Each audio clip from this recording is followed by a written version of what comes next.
ಓಂ ಶ್ರೀ ದುರ್ಗಾಯ ನಮಃ. ಇವಾಗಿನ ವಿಚಾರ ನಮ್ಮ ಹೊಟ್ಟೆನ ಯಾಕೆ ತೊಳ್ಕೊಳ್ಬೇಕು ಅನ್ನೋದ್ರ ಬಗ್ಗೆ ನಾನು ನಿಮಗೆ ತಿಳಿಸ್ಕೊಡ್ತೇನೆ.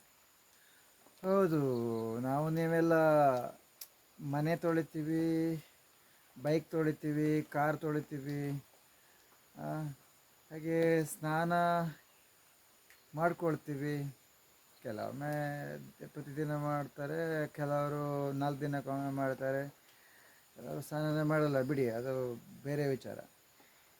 ಯಾರಿಗೆ ಆರೋಗ್ಯವನ್ನು ಕಾಪಾಡ್ಕೋಬೇಕು ಅಂಥವರು ಮಾಡಲೇಬೇಕು ಅಲ್ವಾ. ಸ್ನಾನನ ಮಾಡ್ಕೋಬೇಕು, ಹೊಟ್ಟೆನ ತೊಳ್ಕೊಬೇಕು, ಬಾಯಿನ ತೊಳ್ಕೊಬೇಕು, ಹಾಗೆ ಹೊಟ್ಟೆ ಕಾಲಿನೂ ಬಿಡಬೇಕು. ಆಗ ಆರೋಗ್ಯವನ್ನು ಚೆನ್ನಾಗಿ ಕಾಪಾಡ್ಕೋಬೋದು. ನೆಮ್ಮದಿಯಿಂದ ಇಲ್ಲಿ ಜೀವನವನ್ನು ದಿನವನ್ನು ಕಳ್ಕೊಂಡು ಹೋಗ್ಬೋದು ಅಲ್ವ ವೀಕ್ಷಕರೇ. ವಿಚಾರಕ್ಕೆ ಬರ್ತೇನೆ. ಹೌದು, ನಮ್ಮ ಹೊಟ್ಟೆಯನ್ನು ಯಾಕೆ ತೊಳ್ಕೊಬೇಕು? ಹೌದು ವೀಕ್ಷಕರೇ, ನಮ್ಮ ಹೊಟ್ಟೆಯಲ್ಲಿ ತಿಂದಂಥ ಆಹಾರದ ಕೆಲವೊಂದು ಆಹಾರ ಹಾಗೆ ಉಳ್ಕೊಂಡ್ಬಿಡ್ತದೆ. ಕೆಲವೊಂದು ಆಹಾರ ಅಂದರೆ, ಈಗ ನಾವು ತಿನ್ನೋ ಆಹಾರದಲ್ಲಿ ಕೆಲವು ಈ ರೇತಿ ಮಿಶ್ರಿತ ಅಥವಾ ರೇತಿ ಅಥವಾ ಈ ಸ್ವಲ್ಪ ಮಣ್ಣು ಅಥವಾ ಚಿಕ್ಕ ಚಿಕ್ಕ ಕಲ್ಲು, ಇದೆಲ್ಲ ಇರುವುದು ಸಹಜವೇ ಇವತ್ತಿನ ದಿನ. ಹಾಗೆ ಅದರ ಜೊತೆ ಉಪ್ಪು, ಮುಖ್ಯವಾಗಿ ಉಪ್ಪು ಮತ್ತು ಖಾರ ಇದೆಯಲ್ಲ ವೀಕ್ಷಕರೇ, ಅದು ಹೊಟ್ಟೆ ಒಳಗೆ ಹಾಗೆ ಉಳ್ಕೊಂಡ್ಬಿಡ್ತದೆ. ಉಪ್ಪು ಯಾಕೆ ಉಳ್ಕೊಳ್ತದೆ ಅಂದರೆ, ಉಪ್ಪು ಅದು ಮಣ್ಣಾಗಿರೋದ್ರಿಂದ. ಏನು ಹೇಳಿ, ಅದು ಮಣ್ಣದು. ಆಯ್ತಾ? ಉಪ್ಪಂದರೆ ಇದೇನೆ. ಇದು ನಮ್ಮ ಹೊಟ್ಟೆ ಒಳಗೆ ಯಾಕೆ ಉಳ್ಕೊಳ್ತದೆ ಅಂದರೆ, ಅದು ಮಣ್ಣು. ಆ ಮಣ್ಣು ಯಾವುದೇ ಕಾರಣಕ್ಕೂ ಮೂತ್ರದಿಂದ ಹೋಗೋದಿಲ್ಲ, ವಿಸರ್ಜನೆಯಿಂದ ಹೋಗೋದಿಲ್ಲ.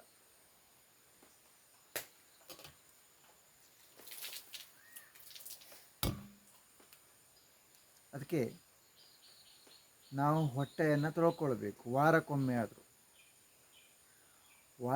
ಆದರೂ ನಾವು ಹೊಟ್ಟೆಯನ್ನು ತೊಳ್ಕೊಂಡ್ರೆ ಉಪ್ಪನ್ನು ನಾವು ಬಾಯಿಯಿಂದ ಹೊರಗಡೆ ಹಾಕ್ಬೋದು. ಇಲ್ಲ ಅಂದರೆ ಉಪ್ಪು ನಮ್ಮ ದೇಹದೊಳಗೆ ಉಳಿದು ನಮ್ಮ ದೇಹ, ನಮ್ಮ ಮನಸ್ಥಿತಿ, ನಮ್ಮ ವಿಚಾರ, ನಮ್ಮ ಆಚಾರವನ್ನೆಲ್ಲ ಅದು ನಶಿಸೋ ಥರ ಮಾಡ್ತದೆ. ನಶಿಸೋದು ಹೇಗೆ ಅಂದರೆ, ನಮಗೆ ಉಪ್ಪು ಜಾಸ್ತಿ ತಿನ್ನೋದು, ತುಪ್ಪಿ ತಿಂದು ಒಂದು 50 ವರ್ಷ ನಾವು ಉಪ್ಪು ಹಾಕಿದ ಆಹಾರದ ಸೇವನೆಯಲ್ಲೇ ಇದ್ದರೆ, 50 ವರ್ಷ ಅಂದರೆ ಅವ್ರ ಹತ್ರ ನಡೆದಾಡೋಕ್ಕಾಗಲ್ಲ. ಕಾರಣ ಏನಂದರೆ, ಆ ಉಪ್ಪು ಹೋಗಿ ಎಲ್ಲ ಒಂದು ಜೀವಕ್ರಿಯೆ, ಒಂದು ಜೀವ ಇರುವಂತಹ ಎಲ್ಲ ನರಗಳನ್ನು, ಹಾಗೆ ರಕ್ತವನ್ನು, ಹಾಗೆ ನಮ್ಮ ಎಲ್ಲ ಒಂದು ದೃಷ್ಟಿ, ಹಾಗೆ ನಮ್ಮ ಕಿವಿ, ಇದೆಲ್ಲ ನಾಶ ಮಾಡ್ತದೆ. ಕಾರಣ ಏನಂದರೆ, ನಾವು ತಿಂದಿರುವಂಥ ಉಪ್ಪು ಮೂತ್ರದಿಂದನೂ ಹೋಗಲ್ಲ, ವಿಸರ್ಜನೆಯಿಂದನೂ ಹೋಗಲ್ಲ. ಹಾಗಿದ್ಮೇಲೆ ಅದನ್ನು ನಾವು ಹೊರಗಡೆ ಹಾಕಬೇಕಾಗಿರೋದು ಗಾಳಿಯಿಂದ, ಅಂದರೆ ಮೂಗಿಂದ ಮಾತ್ರ ನಾವು ಹೊರಗಡೆ ಹಾಕ್ಲಿಕ್ಕೆ ಸಾಧ್ಯ. ಮೂಗಿಂದ ಹೊರಗಡೆ ಹಾಕುವಾಗ ಅದು ಕಣ್ಣಿಗೆ ತುಂಬಾ ಪೆಟ್ಟು ಕೊಡ್ತದೆ. ಹಾಗೆ ಕಿವಿಗೆ ಕೂಡ. ಕಿವಿಯಲ್ಲಿ ಗೊತ್ತಾ ನಿಮಗೆ ಎಷ್ಟೆಷ್ಟು ದುರ್ಮಾಂಸ ಬೆಳೀತದೆ. ದುರ್ಮಾಂಸ ಅಲ್ಲ, ಅದು ಒಂಥರ ಈ ಮಣ್ಣಿನ ಮುದ್ದೆ ಥರನೇ. ಕಿವಿ ಒಳಗೆ ಇಂಥದ್ದೆಲ್ಲ ನಿಮಗೆ ಗೋಚರ ಆಗ್ತದೆ, ಗ್ರಹಿಸಿದ್ದೀರಾ? ಇದು ಹೊರಗಡೆಯಿಂದ ಬರುವಂಥದ್ದಲ್ಲ ಇದು. ಅರ್ಥಾಯ್ತಾ? ಕಿವಿ ಒಳಗೆ ನೀವು ಇಷ್ಟಿಷ್ಟು ದೊಡ್ಡದೆಲ್ಲ ಇರ್ತದೆ ನೋಡಿ, ಹೊರಗಡೆಯಿಂದ ಬರೋದೇ ಅಲ್ಲ ಅದು. ಅದು ನಾವು ಗಾಳಿಯನ್ನು ಹೊರಗಡೆ ಹಾಕುವಾಗ, ಹೊಟ್ಟೆಯೊಳಗಿರೋ ಗಲೀಜನ್ನು ಹೊರಗಡೆ ಹಾಕುವಾಗ ಕಿವಿಯೊಳಗೆ ಕೂಡ ಬರ್ತದೆ ನೋಡಿ ಇದು. ಅರ್ಥಾಯ್ತಾ? 2 ಕಿವಿ ಒಳಗೆ ನಾನು ಅದೆಲ್ಲ ಗ್ರಹಿಸಿದ್ದೇನೆ. ಅದಕ್ಕೆ ಇವತ್ತಿನ ವಿಚಾರ ಹೊಟ್ಟೆ ತೊಳ್ಕೊಳ್ಳೋದು ಹೇಗೆ ಅನ್ನೋದನ್ನು ನಾನು ನಿಮಗೆ ಕಲಿಸ್ಕೊಡೋದಾಗಿತ್ತು. ಹೊಟ್ಟೆ ತೊಳ್ಕೊಳ್ಳೋದು ಹೇಗೆ? ತುಂಬ ಸುಲಭ ವೀಕ್ಷಕರೇ. ವಾರಕ್ಕೊಮ್ಮೆ 5 ಲೀಟ್ರ್ ನೀರು ಕುಡೀರಿ. 5 ಲೀಟ್ರು.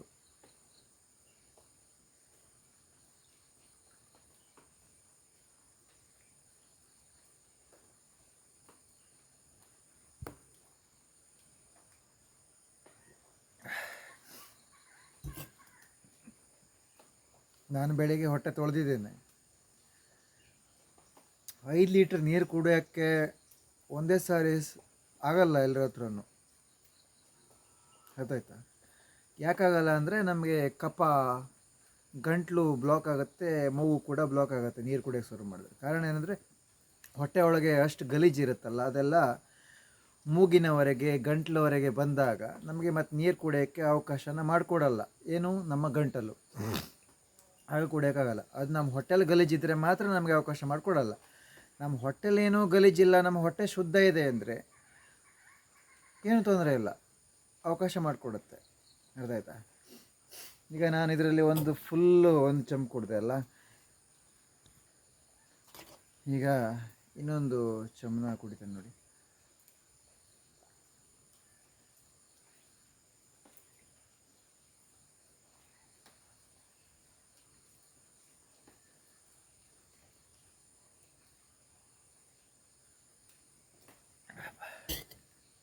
ಹಾಂ,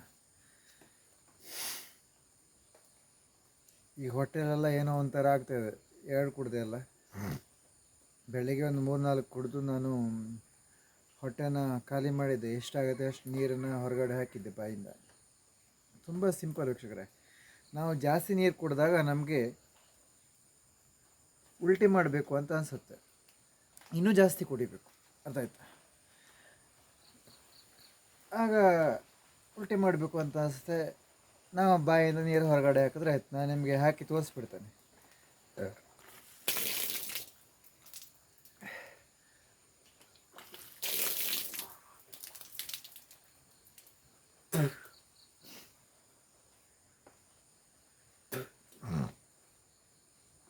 ನಿಮ್ಗೆ ಹೇಳ್ತಾನೆ, ಈಗ ಹೊರಗಡೆ ಹಾಕಿದೆ ಅಲ್ಲ, ಈ ನೀರು ಹುಳಿ, ಉಪ್ಪು, ಇನ್ನಿತರ ಮಿಶ್ರಿತವಾಗಿದೆ, ನಾಲಿಗೆ ಚೆಕ್ ಮಾಡುತ್ತೆ ಅದು. ಅರ್ಥ ಆಯ್ತಾ? ಈ ರೀತಿ ಹೊರಗಡೆ ಹಾಕಿದರೆ ಆಯ್ತು ವೀಕ್ಷಕರೇ. ಈ ರೀತಿಯಾಗಿ ನಾವು ಹೊಟ್ಟೆಯನ್ನು ಒಂದು ವಾರಕ್ಕೊಮ್ಮೆ ಅದು ತೊಳ್ಕೊಳ್ಳೋದ್ರಿಂದ, ತೊಳ್ಕೊಂಡ್ಮೇಲೆ ಏನು ಮಾಡಬೇಕು ಗೊತ್ತಾ? ತೊಳ್ಕೊಂಡ್ಮೇಲೆ ನಾವೊಂದು ದೇವರ ಮಂತ್ರವನ್ನು ಹೇಳ್ತಾ ಜಪ ಮಾಡ್ತಾ ಒಂದು ದಿನ ಆದರೂ ಖಾಲಿ ಬಿಡಬೇಕು ಹೊಟ್ಟೆನ. ಒಂದು ದಿನನಾದರೂ ಖಾಲಿ ಬಿಡಬೇಕು. ಆಗ ಏನಾದರೂ ಒಂದು ಪೆಟ್ಟಾಗಿದ್ದರೆ, ಹೊಟ್ಟೆಯೊಳಗೆ ಗಾಯ ಆಗಿದರೆ ಅದೆಲ್ಲ ಮತ್ತೆ ರಿಕವರಿ ಆಗುತ್ತೆ ಗಾಳಿಯಿಂದ. ಆಗ ನಮ್ಮ ಆರೋಗ್ಯವನ್ನು ನಾವು ಕಾಪಾಡ್ಕೋಬೋದು. ನಮ್ಮ ಮನೆಯವರೆಗೂ ಈ ರೀತಿ ಮಾಡು, ಚೆನ್ನಾಗಿರ್ತೀಯ, ಆರೋಗ್ಯವಾಗಿರ್ತೀಯ ಅಂತ ಹೇಳ್ಬೋದು. ಮತ್ತು ಈ ರೀತಿ ಮಾಡೋದ್ರಿಂದ ನಮ್ಮಲ್ಲಿರುವಂತಹ ನೆಗೆಟಿವ್ ಎಲ್ಲ ಹೋಗಿ ಪಾಸಿಟಿವ್ಗೆ ಬರ್ತೀವಿ ನಾವು. ಅರ್ಥಾಯ್ತಾ? ಇಲ್ಲ ಅಂದರೆ ಹೊಟ್ಟೆಯೊಳಗೆ ಗಲೀಜಿದ್ದರೆ ನಮ್ಮ ಹೊಟ್ಟೆಯೊಳಗೆ ಏನಾದರೂ ಮಾಡ್ಕೊಬಿಡ್ಬೇಕು, ಸತ್ತೋಗ್ಬಿಡೋಣ, ಈ ಜೀವನವೇ ಬೇಡ ಅಂತೆಲ್ಲ ಅನ್ಸುತ್ತೆ ವೀಕ್ಷಕರೇ. ಅದಕ್ಕೋಸ್ಕರ ನೀವು ವಾರಕ್ಕೊಮ್ಮೆ ಹೊಟ್ಟೆಯನ್ನು ತೊಳ್ಕೊಳ್ಳಿ, ಒಂದಿನ ಹೊಟ್ಟೆನ ಖಾಲಿ ಬಿಡಿ, ತುಂಬ ಆರೋಗ್ಯವಾಗಿರ್ತೀರ ಅಂತ ಹೇಳ್ತಾ ನಾನು ವೀಡಿಯೋನ ಮುಗಿಸ್ತೇನೆ. ಎಲ್ಲರೂ ಹೇಳಿ ಓಂ ಶ್ರೀ ದುರ್ಗಾಯ ನಮಃ.